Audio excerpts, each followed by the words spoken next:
to the agreement that we had yesterday verbally that's going to be documented. They're going to provide the government of Jamaica with a detailed listing which will take us to Christmas and take us to January. And that will be able to give communities timelines similar to what we did at the end of Beryl, because percentages mean nothing to me. It means nothing. If you don't know where your community is and when you expect it to get back light and you can't plan, then you're just in frustration and anxiety. So we will get that, and we will publish that, or the JPS, once we sign off on it, will publish that on a daily basis as they did in the last few weeks of Beryl when we got on top of them to share information. But I want to state again, this is not a fix that does not include the worst affected areas. This includes sections of the worst affected areas for Christmas and by end of January, early February. Member from St. Andrew Southern. Thank you. Turn your mic on, please. Minister, the context of your presentation in relation to the JPS situation is that the license expires July 2027. Notice has been given, triggering consequences of license termination. Jamaica has roughly 20% of the equity in JPS. The funding gap, based on the recently done work to do the restoration of the grid, stations, transmission, posts, etc., is around $350 million US. So our 20%, if you're looking at it as a shareholder, our 20% would be $70 million. But we are actually taking the risk of lending an unsecured loan to JPS of $150 million, which is twice the proportion of the equity that we hold in the business. My question to you is, other $200 million currently not funded, but which is necessary to achieve the timeline that you have indicated for restoration. What is the assurance that that $200 million will be raised on a timely basis so as to enable the necessary expenditures to be made by JPS to hit the target, which are presumably fairly aggressive targets given the extent of the damage to the grid? And what is the time frame that it has to be raised by for that target to be met? I'd like to know the time frame for that. Secondly, would we be disbursing our one before that $200 million is in place? Are we going to take the risk lending that money to JPS, funded out of the consolidated fund you've said? I was going to ask you how it's going to be funded. That's roughly the same amount as the cat bond drawdown, we're told. It's 150, which Jamaica has been seeing as being critical to the housing, shelter, the school fixing up, the health centers and hospitals, etc. JPS is now going to get the benefit of that money. I want to know whether we're going to take that risk, burst those funds to JPS until the damage fund is fully funded. As it stands now, all you've told us is you've left it up to them and they're to come back. That, I think, is a risk we're not prepared to take as a country. I wanted to know which GOJ entity is going to carry the loan. So is it DBJ? Which entity is going to be the lender of record? Because part of what you've said is a mechanism that assures repayment, you've said, is that if at the end of July 2027, there is no renewal of the license because you can't agree terms, and you're acquiring the assets of JPS, you're saying that 150 would be a set-off, essentially. That's what I read you to be saying, that you would recover the 150, it would go in reduction of what you would have to pay them to acquire the assets. So set-off requires mutuality, meaning that the person who owes you is the same person you owe. So I want to know which entity within the government is going to carry that loan to the. I think it's necessary for us to do what is necessary to get JPS up and running as quickly as possible. But I think we have to do it very prudently and sensibly so that we don't unnecessarily expose taxpayers to loss. So I would like your assurance, Minister, that that $200 million will be coughed up by JPS, perhaps by its two large overseas shareholder, Marubeni and East West Power, South Korean government-owned large, or JPS is going to draw down on whatever funding it can raise from its creditors. I don't know how they plan to fund it, but we need to know it's funded before we put our one. Putting wiring underground, and that the cost of that is very high, and in fact, the CEO of JPS has said it'd be prohibitive. But what I want to know is what practical steps are being taken to build resilience into the grid now for those sections which have to be rebuilt, sure that the grid is more resilient to withstand weather events, maybe not as drastic as Melissa, but weather events that we know sooner or later, hopefully much later, we're going to have to endure again. So that's my third question. So I'll summarize. One is the timeline for JPS to fund the $200 million gap, and whether you would ensure that that funding is in place before you expose our $150 million.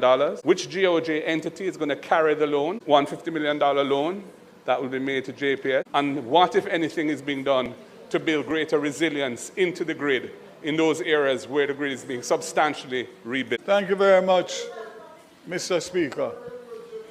Let me indicate very clearly for all of Jamaica to hear. The meeting that we had yesterday morning, where the Minister of Finance and the Financial Secretary was there, we ironed out a way forward, realizing the seriousness and the time-sensitive nature of this response. So the first answer to your question is that this government is prepared on behalf of the people of Jamaica to release the $150 million in whatever tranches are required as quickly as possible to get the restoration going. And that's the difference between a caring government and somebody who has a financial background. The people want light.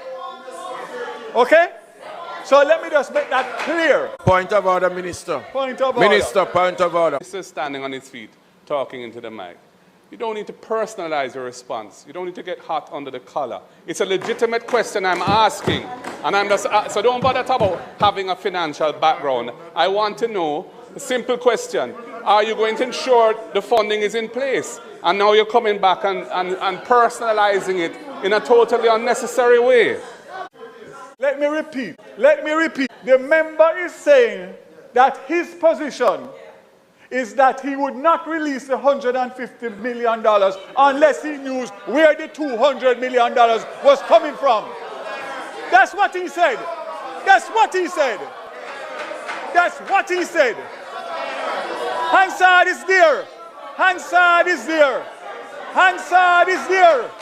Hansard is there. And I am telling you, Minister, please, for those members who do not have the floor, please allow the minister to answer the question. You may continue, Minister. Mr. Speaker, let me just say it again. Based on the meeting that took place yesterday, we are confident, based on the meeting that had the representative of the Ministry of Finance at the highest level, the Minister and the Financial Secretary, you can't go any higher, that we are prepared to release the $150 billion tonight if it means that the people are going to get back light sooner than later. Mr. Speaker, Mr. Speaker, Mr. Speaker, Mr. Speaker, Mr. Speaker, Mr. Speaker, Mr. Speaker, Mr. Speaker, members, Mr. Speaker, all minister, members. You are a wicked and evil. Bad mind don't go on yet from September 3rd. Members.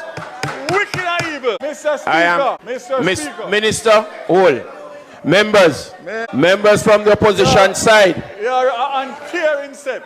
If you do not allow the minister to continue, then we will have to go to something else. Please, you do not have the floor. Member from St. Catherine North Central, you do not have the floor. Mr. Speaker, you will find out in short. Go ahead, Minister. The $150 million that the government is prepared to release as soon as the documentation is in place, which will be no later than a matter of hours to a day because of the urgency, is specific for restoration over 2 months, December and January. That $150 billion is ring-fenced to deal with a restoration program that will take care of Jamaica, not only some parishes. And if you are going to tell me that there are people in this house that would question a government in a crisis like this to hold $150 million that we have availability now to find out about $200 million, which can take another month or 6 weeks. Our money is secured whichever way it goes. We are a responsible government, and we have taken a responsible decision, a caring decision, an argument done.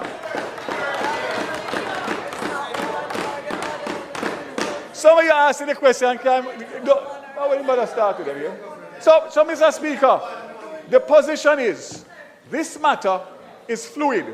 This is a cabinet decision that was taken yesterday.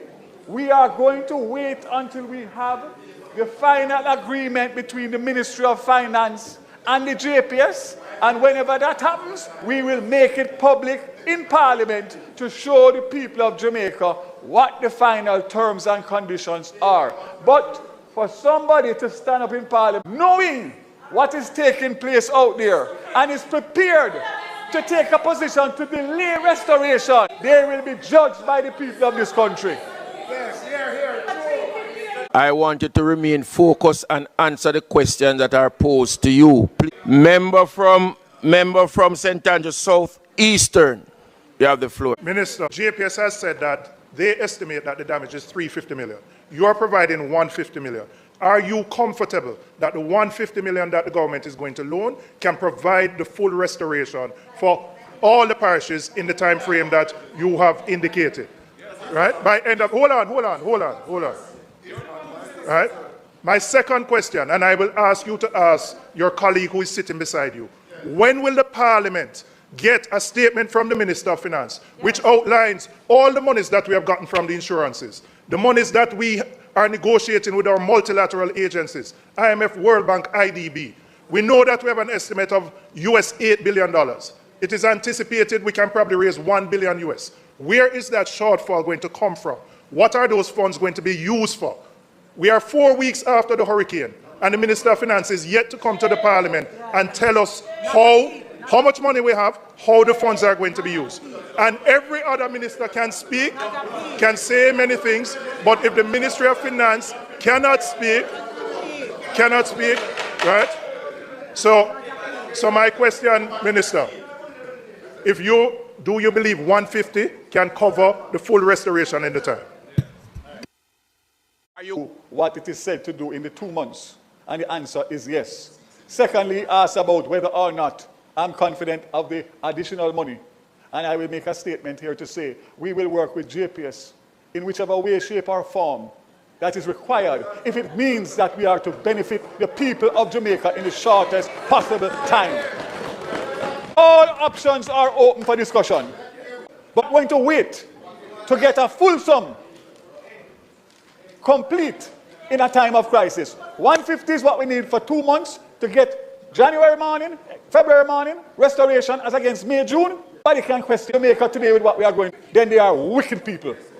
Is the minister aware that one of the major partners of the current JPS setup has indicated that to withdraw from the JPS agreement, the current agreement that they have, right? One of the international partners. And having regard to that fact, is the minister still prepared to go ahead with this loan of 150 million US, having regard to the fact that one of the partners of JPS has indicated that they want to withdraw from the agreement? It's an important question.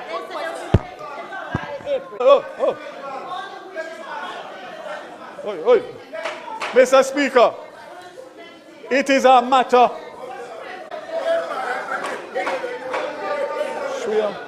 Mr. Speaker, it is a matter of public international knowledge that Maribweni, who owns 40%, indicated months ago they are 40%. Obviously, they are not listening, Minister. Give them some time. Go ahead now. Matter of public record, international record, that Maribweni had a decision to divest their 40% in JPS. They came and saw the government of Jamaica and expressed that. This also, when the letter of the government in terms of the position that we took with the license, they came back to us to indicate that based on that, nobody would be prepared to buy 40% of a company that have 2 years on a license. So we are on the same path in relation to going down the road to get a negotiated license, one way or the other, so that they can then do what they need to do. But as of right now, they are in it for the next 2 years because they don't have any ability to sell. So that has no inference or nothing to do with what we are planning to do now. So answer to his question, yes, long time.